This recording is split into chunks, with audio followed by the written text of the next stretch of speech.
नमस्कार दोस्तों, आज की कहानी है अभिमन्यु की, जो एक सफल बिजनेसमैन था।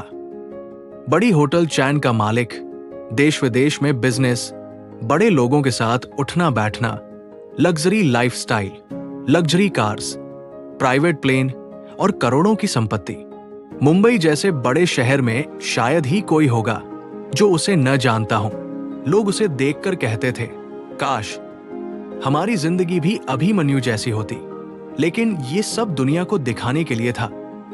दरअसल अभिमन्यु के दिल में एक खालीपन था जिसे दुनिया देख नहीं पाती थी। उसे सब कुछ पाकर भी किसी चीज की कमी महसूस होती थी। इस वजह से वो सबके सामने खुश दिखता और अकेला होते ही डिप्रेस हो जाता। इस वजह से वो सुबह देर से उठता, अक्सर होटल का ऑयली खाना खाता, मीटिंग्स में तनाव झेलता और रात को नींद की गोलियां खाकर सोता।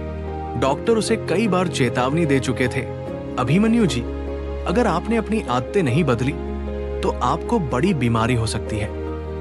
मगर अभिमन्यु हंसकर टाल देता, डॉक्टर साहब, मेरी लाइफ बहुत बिजी है, फुर्सत ही नहीं है। सेहत का क्या है। ऐसे ही कई महीने गुजरे। एक सुबह अभिमन्यु के बंगले में अचानक हंगामा मच गया।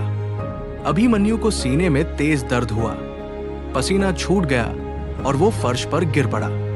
उसकी पत्नी रीमा उसे तुरंत अस्पताल ले गई। जांच के बाद डॉक्टर ने बताया कि उसे माइनर हार्ट अटैक आया है। अभिमन्यु के पैरों तले जमीन खिसक गई। वो सोच में डूब गया। मैंने करोड़ों कमाए पर अपने शरीर पर ही ध्यान नहीं दिया। क्या फायदा ऐसे पैसे का जब मैं खुद अपने पैरों पर खड़ा नहीं रह सकता। डॉक्टर ने एक ही सलाह दी, अभिमन्यु जी, अब आपको आराम करना है, हेल्दी खाना खाना है, योग व्यायाम करना है और तनाव से दूर रहना है, वरना अगली बार का अटैक आखिरी भी हो सकता है। पहली बार अभिमन्यु ने खुद को आईने में गौर से देखा। आंखों के नीचे काले घेरे, पेट निकला हुआ, थका हुआ चेहरा। उसे लगा जैसे वो इंसान नहीं, सिर्फ एक बिजनेस मशीन बन गया है, जिसे सबके लिए वक्त है लेकिन खुद के लिए नहीं। उस दिन उसने फैसला किया, अब जो भी कमाऊंगा पहले स्वास्थ्य में निवेश करूंगा। वो अगले ही हफ्ते एक शांत गांव में चला गया। मोबाइल बंद, मीटिंग से ब्रेक, सुबह 5 बजे उठना, खुली हवा में दौड़ना, हल्का और ताजा खाना खाना, योग करना, मन से मुस्कुराना, ये सब उसके लिए नया था लेकिन सुकून भरा। वो हर शाम पेड़ों के बीच बैठता और सोचता, कितनी मूर्खता थी मेरी जो मैंने शरीर को ही नजरअंदाज किया जिस पर सब कुछ टिका था। 1 महीने बाद उसकी पत्नी रीमा अभिमन्यु से मिलने गांव आई। उसे देखते ही रीमा मन ही मन खुश हो गई और बोली, आप तो बिल्कुल भी पहले जैसे नहीं लग रहे। अब तो आपको देख के लगता है कि आप 10 साल जवान हो गए हो। उसकी खुशी देखकर अभिमन्यु की आंखों में चमक आ गई। उसने रीमा को गांव दिखाया, खेत दिखाया। शाम को वो दोनों नदी किनारे बैठने के लिए गए। इधर उधर की बातें हो गई। अभिमन्यु रीमा से बोला, अब तुम्हारा पति सिर्फ अमीर ही नहीं, स्वस्थ और खुश भी है। रीमा उसे देखकर मुस्कुराई। आज 3 महीने बाद जब अभिमन्यु शहर लौटा तब उसका वजन कम हो चुका था। उसके चेहरे पर चमक थी, आत्मविश्वास था, चाल में ऊर्जा थी और दिल में शांति।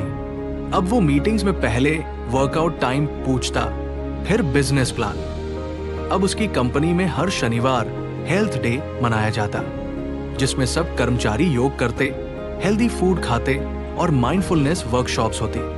कुछ लोग कहते अभिमन्यु बदल गया है, लेकिन सच ये था कि अब वो असली जिंदगी जीने लगा था। तो आज हमको सीख मिली कि स्वास्थ्य ही असली धन है। बिना सेहत के सारी दौलत एक खोखला सपना है। शरीर ही असली मंदिर है और उसका ख्याल रखना हर इंसान की सबसे बड़ी जिम्मेदारी है। तो दोस्तों, कैसी लगी आज की कहानी आपको? अगर कहानी पसंद आई हो तो लाइक कीजिए, अच्छा लगा तो कमेंट कीजिए और ऐसी ही जिंदगी बदल देने वाली कहानी सुनने के लिए द टेल्स हाउस टीवी को सब्सक्राइब कीजिए।